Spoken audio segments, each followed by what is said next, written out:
Butter நான் recipe பார்க்கலாம். நான் 1/2 kg மைதாவில் 1/2 teaspoon baking powder, 1/2 teaspoon baking soda, அப்புறம் 1/4 teaspoon சால்ட் ஆட் பண்ணியிருக்கேன்.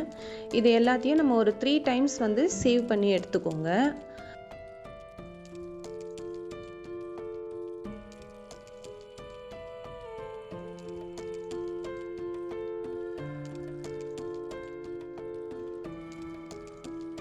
ஸோ இதை பவுலில் ட்ரான்ஸ்ஃபர் பண்ணியாச்சு. இதை நான் வந்து 1/2 teaspoon ஈஸ்ட்டை வந்து 1/2 cup மில்கில் வந்து லூக்வார்ம் மில்கில் வந்து சோக் பண்ணி வச்சுருக்கேன் ஒரு 10 minutes.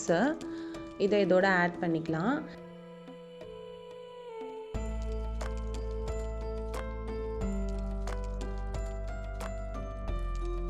ஸோ இதை கொஞ்சம் நல்லா கலந்துட்டு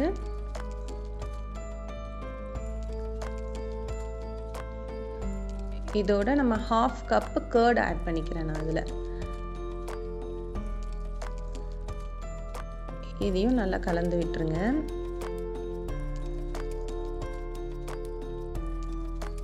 கொஞ்சம் மில்க் ஆட் பண்ணிக்கிறேன். நீங்கள் மில்க்கும் ஆட் பண்ணிக்கலாம், இல்லைன்னா கொஞ்சம் வாட்டர் வேணும்னாலும் நீங்கள் ஆட் பண்ணிக்கலாம். ஸோ இதோட 2 teaspoon கீ ஆட் பண்ணிக்கிறேன். இப்போ இது எல்லாத்தையும் சேர்த்து ஒரு சப்பாத்தி மாவு மாதிரி பிசைஞ்சிருங்க.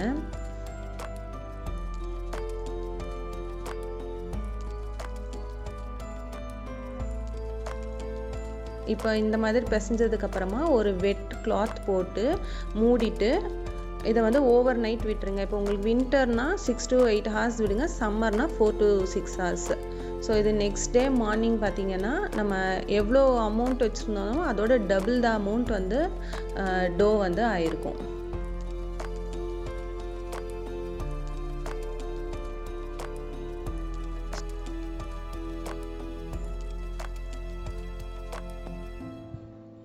இப்போது வந்து நான் அதை பால்ஸாக வச்சுருக்கேன். இப்போ இதை நீங்கள் ரவுண்ட் ஷேப்லேயோ இல்லைனா இந்த மாதிரி ஓவல் ஷேப்லேயோ நீங்கள் வெறும் டவாவில் வந்து 2 சைடும் போட்டு எடுத்துகிட்டு, இப்போ உங்களுக்கு பட்டர் நானாக வேணும்னா பட்டரை வந்து 2 sides வந்து போட்டு எடுத்துக்கலாம். இதே கார்லிக் பட்டர் நானாக வேணும்னா இந்த பட்டரில் கொஞ்சம் கார்லிக்கை க்ரஷ் பண்ணி போட்டுருங்க. க்ரஷ் பண்ணி போட்டுட்டு அப்புறம் அந்த பட்டரை நீங்கள் ஸ்ப்ரெட் பண்ணிங்க அப்படின்னா கொஞ்சம் கார்லிக் ஸ்மெல்லோடு இருக்கும்.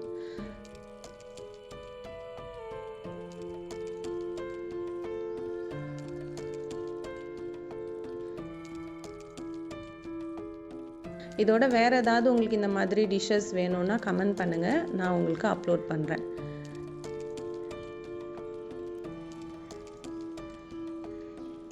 இதை வந்து பன்னீர் பட்டர் மசாலா, பன்னீர் டிக்கா மசாலாவோட பேக் பண்ணி சாப்பிட்டுக்கலாம். ஸோ தேங்க்ஸ் ஃபார் வாட்சிங்.